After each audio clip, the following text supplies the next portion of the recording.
જો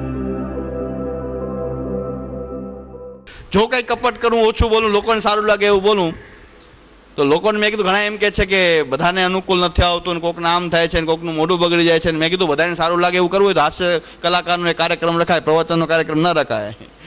કોઈક ડાયરાવાળાને બોલાવાય, ડાયરાવાળાનું કામ છે બધાને ખુશ કરી દેવા, રાજી કરી દે. ડાયરાવાળો બોલાવો તો ડાયરાનો કાર્યક્રમ રખાય, કોઈ પ્રવચન કાર્યક્રમ થોડો રખાય, કે કોઈ શાસ્ત્રનો એ અધ્યયનનો કાર્યક્રમ થોડો રખાય. પણ તો કોઈ ડાયરાવાળાને બોલાવે તો બધાને મજા આવે, એકને મજા આવે. તો એટલે તો હવે બધા બાળકોએ રાખવા માંડ્યા છે, કારણ કે બાળકોને હવે એમ થઈ ગયું છે આના વિના નહીં ચાલે. એટલે ગોસ્વામી બાળકો અમે બધા હવે ડાયરા કરીએ જ છીએ, એમાં કોઈ સવાલ નથી. ભગવાન કૃષ્ણની મજા કેવી છે અમારા જુનાગઢની અંદર, અહીંની વાત નથી કરતો, પણ અમારા જુનાગઢમાં તો ભગવાન કૃષ્ણની ઓલી હાસ્ય કલાકાર આવ્યો હોય એને ભગવાન કૃષ્ણની હસી ઉડાવી તો બધા હા હા હા કરતા. મેં કીધું મરી જાઓ તમે બધા ચુલ્લુ પર પાણીમાં. તમારા આરાધ્ય કૃષ્ણ એને ઓલો મને તમે હા હા કરી રહ્યા છો, હસી રહ્યા છો, અને સિંહાસન ઉપર ગોસ્વામી બાળકો વલ્લભકુલ બિરાજી રહ્યું છે ને એ પણ કે હા હા કરે છે. આ કઈ પ્રકારની પરિસ્થિતિમાં જીવી રહ્યા છીએ આપણે, કે જ્યાં ઠાકોરજીની હસી ઉડાવવામાં આવી રહી છે, કૃષ્ણને ઓલો હાસ્ય કલાકાર વાળો આવીને મજાક ઉડાવી રહ્યો છે, તો એને એમ નથી કહેતા કે ભાઈ આ તો બંધ કર. કમસે કમ એક જણાને એવી તાકાત નથી. આવા નિર્માલ્ય થઈ ગયા છીએ આપણે કે જેને આપણે સેવ્ય કહીએ છીએ, ભજનીય કહીએ છીએ, એની જાહેરમાં મજાક ઉઠતી હોય, ત્યાં પણ એકે જણો એમ નથી કહી શકતો, નથી આ આચાર્ય પદે બિરાજનાર વ્યક્તિ પણ ન બોલી શકે. આ કઈ પરિસ્થિતિમાં જીવી રહ્યા છીએ આપણે, આ કઈ પ્રકારની પરિસ્થિતિ છે. એટલે હવે બાળકો આ કરવા માંડ્યા છે કે આપણાથી તો બધા રાજી રહે એમ નથી, તો હવે એ ડાયરાવાળાને બોલાવો, ભજનિકને બોલાવો, કે નવા કાર્યક્રમ આપો, એટલે વાં સુધી માણસ ભરાઈ જાય. એટલે અત્યારે તો જે વૈષ્ણવ હોય ડાયરાનો કાર્યક્રમ સાંજના રાખવામાં આવે તો પબ્લિક વાં સમાય નહીં, કોઈ રીતે ન સમાય. એટલે આ પ્રકારની પરિસ્થિતિ આવું આપ ફાટી છે કે હવે તો ભગવાન કૃષ્ણની મજાક ઉઠતી હોય એ બહુ કનિષ્ઠ પ્રકારની મજાક ઉઠતી હતી ત્યાં જુનાગઢમાં ઉઠતી હતી, પણ હું ત્યાં હાજર નહોતો. મેં બીજું ગમે ન થાય કે ન થાય, મેં કીધું એટલા વૈષ્ણવ એમ કહેતા તમે અહીં મને કહેવા આવ્યા કે આવું થતું તો તમે અહીંયા ઊભા ન થઈ શક્યા, કેવા નિર્માલ્ય છો કે આ શું કરી રહ્યા છો આપ, એટલું તો તમારે બોલવું જ જોઈએ. અહીંયા પછી ભગવત ઈચ્છા આવા નિર્માલ્ય બનાવ્યા છે મહાપ્રભુજી આપણને કે એમાં ભગવત ઈચ્છા. અરે હસો છો તમે અહીંયા જઈને, અને કોની મજાક ઉડી રહી છે કે જેને ચરણનું આપણે સેવન કરીએ છીએ, જે આપણો આરાધ્ય છે. ઉડાવી દે કોઈ મજાક કોઈ અલ્લાહની, ઉડાવી દે કોઈ મજાક આવી રીતે કોઈ જીસસ ક્રાઇસ્ટની, તો એની શું દશા થાય. એ લોકો એ ઊભો થઈને બોલે નહીં, ત્યાં ને ત્યાં એનો પતાવી નાખે, એ પછી જે થવું એ થાય. જો વિધર્મીઓ કે આ જે મ્લેચ્છોની અંદર આવા પ્રકારનું એક અભિમાન છે, ગૌરવ છે પોતાના ધર્મનું, બી એક અભિમાન છે. પછી એની અતિકક્ષા ખોટી છે, પણ એક અભિમાન છે એની અંદર. આપણે નિર્માલ્ય આવા થઈ ગયા છીએ કે આપણે એવા કાર્યક્રમ, આપણે આપણા સંપ્રદાયના કાર્યક્રમમાં શું કમી છે, સંપ્રદાયના સાહિત્યમાં શું કમી છે, આપણા કીર્તન સાહિત્યમાં શું કમી છે, આપણા ધોળપદના સાહિત્યમાં, આવા લોકોને બોલાવવા પડે. આ કઈ વ્યવસ્થા છે? વ્યવસ્થા એટલી જ છે કોઈને કોઈ પ્રકારે માણસ ભેગું કરવું છે, કોઈને કોઈ પ્રકારે પૈસા ભેગા કરવા છે, આ વ્યવસ્થા છે. ત્યારે આવા લોકો ભગવાન કૃષ્ણની મજાક ઉડાવે છે. આ પરિસ્થિતિ થઈ ગઈ છે કારણ કે આને કહેવાય છે આ ફાટી ગયું છે. હવે એને થીગડું મારે કોણ મારી શકે? કોઈ ન મારી શકે. પણ આપણે કમસે કમ હાથ તો રાખીએ, કદાચ છેલ્લે કોઈક માથા ઉપર કંઈક પડતું હોય તો હાથ તો આમ કરીએ કે ભાઈ આપણી ઉપર ન પડે, ભાઈ એટલું ધ્યાન રાખીએ આમાં. તો એટલું તો કરવું પડે કે એમ કે ભગવદ ઈચ્છા છે, ઉપરથી પડે તો ભલે ને પડે, ભગવદ ઈચ્છા છે એ તો ભલે ને પડે. આપણે તો ભગવાનની ઈચ્છા જેવી કરી છે તો શું થઈ શકે, આપણાથી શું થઈ શકે. મોટા ભાગના પુષ્ટિમાર્ગી વૈષ્ણવ નિર્માલ્ય વાસો કરી રહ્યા છે.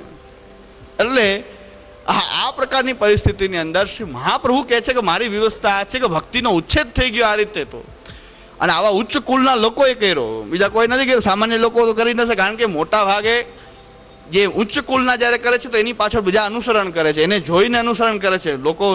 એટલે અમુકને કહેવું પડે કે તમે જેમ ભક્તિ માર્ગમાં આગળ વધ્યા હો તો તમારું અનુકરણ બીજા કરી રહ્યા છે, તમારી પાછળ કોઈક ચાલી રહ્યું છે, એનો પણ વિચાર કરો તમે કે તમારી પાછળ પણ કોઈક ચાલી રહ્યું છે કે જે લોકો તમને આદર્શ માનીને ચાલી રહ્યા છે. તો આની જવાબદારી એ વધારે મોટી જવાબદારી થઈ ગઈ કે એની પાછળ પણ કોઈ ચાલી રહ્યું છે. તો ત્યારે મહાપ્રભુજી કીધું કે જ્યારે ઋષિઓ એ ઉચ્ચ કુલમાં જન્મેલાઓ, શાસ્ત્રજ્ઞ, જેને પોતાના શાસ્ત્ર પ્રગટ કર્યા, ન્યાયશાસ્ત્ર, વૈશેષિક શાસ્ત્ર, એવા શાસ્ત્ર જેને પ્રગટ કર્યા હોય તો પછી લોકો કે આપણા કરતાં તો વધારે એ વિદ્વાન છે ને એ એમ કહી રહ્યા છે કે ભક્તિની કાંઈ જરૂર નથી, એમને મુક્તિ થઈ જાય છે, ભક્તિની કાંઈ જરૂર હોતી નથી. ભક્તિ તો એ મિથ્યા છે. તો ભક્તિનો જ્યારે ઉચ્છેદ થયો ત્યારે મહાપ્રભુજી કહે છે કે બીજું જે કરવું એ કરે, પણ ભક્તિની સામે કોઈ દ્વેષ કરે તો એ સહન થઈ શકે એવી વસ્તુ નથી.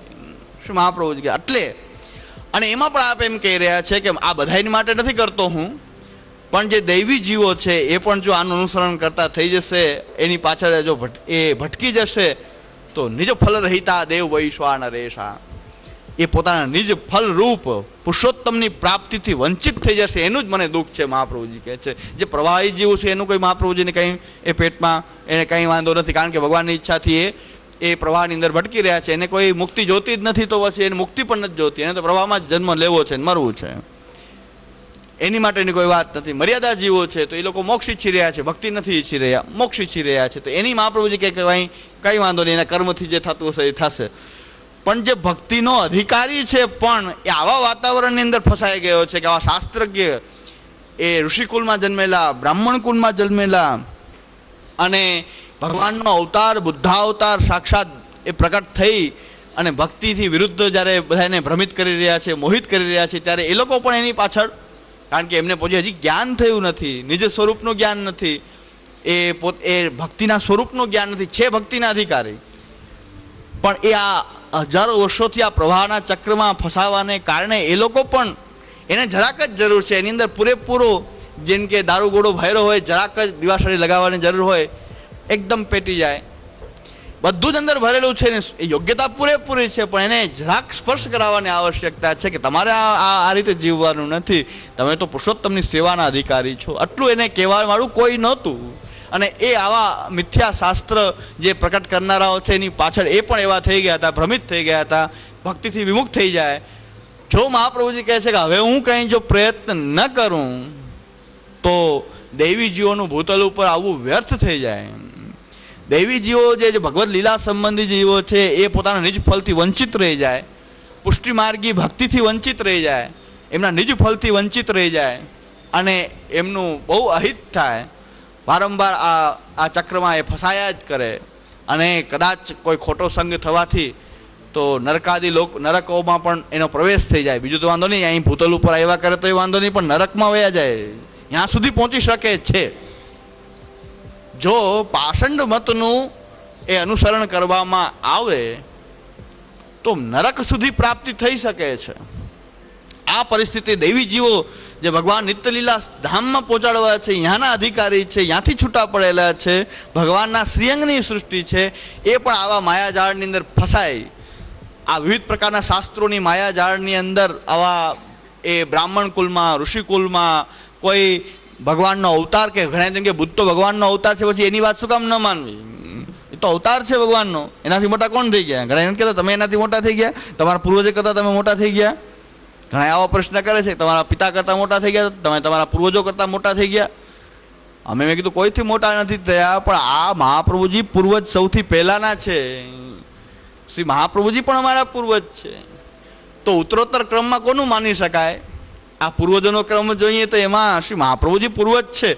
બધા એના પછીના પૂર્વજ, બીજા 2, 3, 4 પેઢીના તમે ગણાવી રહ્યા છો, એ બધા એની પછીના છે.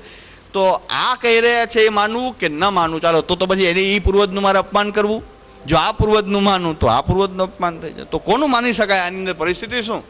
કોનું માની શકાય? શ્રી વલ્લભનું જ માની શકાય, શ્રી મહાપ્રભુજીનું જ માની શકાય. એટલે આ પરિસ્થિતિ શ્રી મહાપ્રભુજીની પરિસ્થિતિની વાત કરું છું. કદાચ આનું વિશેષ વિવરણ કોઈને જોવું હોય, મહાપ્રભુજીની આ વિષય નથી એટલે બધું બહુ વિષયાંતર થઈ જાય. આ ભૂમિકા જ છે, મંગલાચરણ છે. આ મંગલાચરણ જે છે કે અહીં પુષ્ટિ પ્રવાહ મર્યાદા ભેદ સાથે એની સંગતિ કરી દઈશ. કોઈ એમ ના કહેતા પુષ્ટિ પ્રવાહ મર્યાદા ભેદમાં ક્યાં આવ્યું? એટલે આ પ્રકારથી કે પુષ્ટિ પ્રવાહ મર્યાદા ભેદમાં ક્યાંય નથી આવતું, પણ આપણી ભૂમિકા છે કે આ વાતાવરણની અંદર આ ગ્રંથોની રચના થઈ. આ કાલમાં મહાપ્રભુજી આ પ્રયત્ન કર્યો, અને હવેની સંગતિ કરીશ કે અત્યારે શું આ પરિસ્થિતિ નથી? વિચાર કરો. આ એના કરતાં વિકટ પરિસ્થિતિ હવે છે કે હવે બધાએ સ્વાંગ જ ધારણ કરી લીધો. સાચો કોણ ખોટો કોણ ઓળખાતો નથી, બધાએ સ્વાંગ પહેરી લીધો છે, એક સરખો સ્વાંગ પહેરી લીધો. બધાએ પુષ્ટિનું આવરણ માથામાં લઈ લીધું છે કે અમે પુષ્ટિ, પણ હવે આ હકીકતમાં આમાં આમાં કોણ સિંહ છે ને કોણ એ શિયાળ છે ને કાંઈ ખબર પડતી નથી. બધા એક સરખું પહેરી લીધું, બહારથી એક સરખો બધાએ પહેરવેશ કરેલો, બધી રીત ભાત આથી બધી સરખી દેખાય નહીં.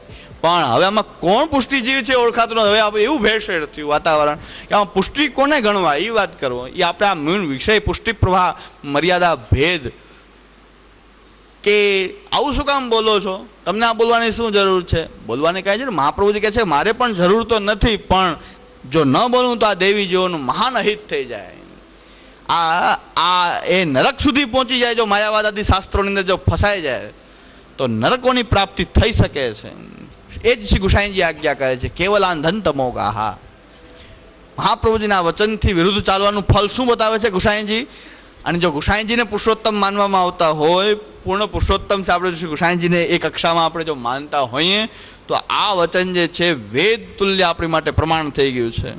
આપ કહે છે તસ્માત શ્રી વલ્લભાખ્ય તદુદિત વચનાદન્યથા રૂપયંતી ભ્રાંતા યે તે નિસર્ગ તિદશ રિપુતયા. હવે આવી આકરી ભાષા, હા એકદમ આકરી ભાષાનો પ્રયોગ કરી રહ્યા છે શ્રી ગુસાઈજી, કઠોર ભાષાનો પ્રયોગ કરી રહ્યા છે કે ભ્રાંતા તો ભ્રાંત બુદ્ધિવાળા, એ તે નિસર્ગ તિદશ રિપુતયા, આસુરા વેશી પણ નથી એ લોકો, એ કેવલ આસુરી લોકો છે. અને આસુરી લોકો જે છે એનું ફલ કેવલ આંધન તમોગાહા મામ અપ્રાપ્યેવ કોંતે તતો યાંતિ અધમામ ગતિમ. એ ભગવાન ગીતાજીમાં કહે છે કે આસુરી જીવોને તો હું નિરંતર અધમ ગતિમાં જ નાખું છું, કોઈ દિવસ મને પ્રાપ્ત થઈ શકતા નથી. મામ અપ્રાપ્યેવ કોંતેય, આ ભગવાન ગીતાજીમાં કહી રહ્યા છે, આકરું વચન કહી રહ્યા છે. કઠોર ભાષાનો પ્રયોગ શ્રી ભગવાન કૃષ્ણ કરી રહ્યા છે. હવે ભગવાન કૃષ્ણ કરી રહ્યા છે એટલે મેં કીધું મારી ભાષા આકરી ન બોલતો, જે આકરી ભાષા જ્યાં છે અહીંયાથી કહું, ગીતામાંથી આકરી ભાષા કહું, મહાપ્રભુજીની આકરી ભાષા કહું, શ્રી ગુસાઈજીની આકરી ભાષા કહું. આકરી ભાષા કેવી કેવી કેવી એ નિશ્ચય છે. હવે આમાં તો કોઈ ના કહી શકે આ ગીતાજીનું વચન છે મામ અપ્રાપ્યેવ કોંતે તંતો યાંતિ અધમામ ગતિમ, હું એને અધમ ગતિમાં નાખું છું. એવા જીવોને તો હું અધમ ગતિમાં જ નાખતો રહું છું, હું કોઈ દિવસ એને પ્રાપ્ત થતો નથી. એવા આસુરી, એવા જે સહજ આસુરી જીવ છે નિસર્ગ ત્રિદશ રિપુતયા, એ શ્રી ગુસાઈજી કહે છે એ તો સહજ આસુરી છે. સહજ આસુરી એટલે આસુરા વેશ હોય તો આવેશ દૂર થઈ જાય તો પાછા એ દૈવી થઈ જાય, હોય દૈવી પણ આસુરીના સંગથી એમાં આસુરા વેશ આવ્યો હોય, એ આસુરા વેશ નીકળી જાય એટલે પાછું એનું મૂળ સ્વરૂપ પુષ્ટિનું હોય તો પુષ્ટિનું, મર્યાદાનું હોય મર્યાદાનું, એ પાછું પ્રગટ થઈ જાય. પણ જો નિસર્ગ તિદશ રિપુતયા હોય, એ નિસર્ગ તિદશ રિપુતયા હોય તો ભગવાન કે કોઈ દિવસ એને કોઈ રસ્તો જ નથી, મુક્તિનો એની માટે કોઈ દ્વાર જ નથી. એને તો અધમ તમની અંદર પ્રાપ્તિ થાય છે, અંધતમ. શ્રી મહાપ્રભુજી કહે છે ત્રણ પ્રકારના દુઃખ છે. દુઃખોની કેટેગરી ત્રણ પ્રકારની છે. એક જગતનું દુઃખ, એક નરકનું દુઃખ જે ભાગવતજીમાં, એટલે બીજી વાત તો જવા દો, ભાગવતજી વર્ણન કરે છે કે હું આવા લોકોને આમ નરકમાં નાખું છું, આ નરકનો અધ્યાય કાઢીને બતાવીશ. તો એ નરકોનું વર્ણન તો ભાગવતજીમાં છે. ભાગવતજીમાં આવું કરવાની શું જરૂર હતી? ભાગવત તો ભક્તિનો ગ્રંથ છે, કૃષ્ણની ભક્તિનો ગાવાનો ગ્રંથ છે, પણ એમાં નરક ક્યાં આવ્યા? ઘણા એ કહે છે ને આમાં ક્યાં આવ્યા? ઘણા લોકો એમ કહેતા હોય છે કે આપના પ્રવચનમાં આ વર્ગનો ઉલ્લેખ કરો છો, ઓલા વર્ગનો ઉલ્લેખ કરો છો, આ ક્યાં આવ્યું? તો ભાગવતજીમાં કૃષ્ણમાં નરક ક્યાં આવ્યું? ભાગવતમાં નરકનું વર્ણન છે. 28 પ્રકાર નરક, એના પેટા પ્રકારનો તો અનંત છે, પાછા 28 મુખ્ય ગણાવ્યા છે. આવા લોકોને આ નરકની પ્રાપ્તિ થાય છે, આ લોકોને આ નરકની પ્રાપ્તિ થાય છે, અને બીજા એના પેટા પ્રકાર તો ઘણા છે પાછા, એમ પાછું બતાવે છે ભાગવત કે આ તો મુખ્ય કેટેગરી છે નરકની. હવે આનાથી પાછી ઘણી બધી બીજી કેટેગરીઓ હોઈ શકે છે. એટલે એ નરકનું વર્ણન ભાગવતમાં આકરું, આવો શબ્દ આવા ભાગવતના ગ્રંથની અંદર આવા આકરા શબ્દ પ્રયોગ નરક વગેરેનું વર્ણન ભાગવતમાં જરૂરી શું? તો શ્રીમદ ભાગવતની અંદર નરકનું વર્ણન પ્રાપ્ત છે. એ નરકની અંદર શું છે? નરકમાં શું છે કે જે જીવને નરક પ્રાપ્તિ થાય એની માટે એક દ્વાર ખુલ્લું છે કે એની પીડા ભોગવાઈ જાય નરકની, એના કર્મ પ્રમાણે નરકમાં વાસ થઈ જાય, પછી પાછો એને જન્મ મળે.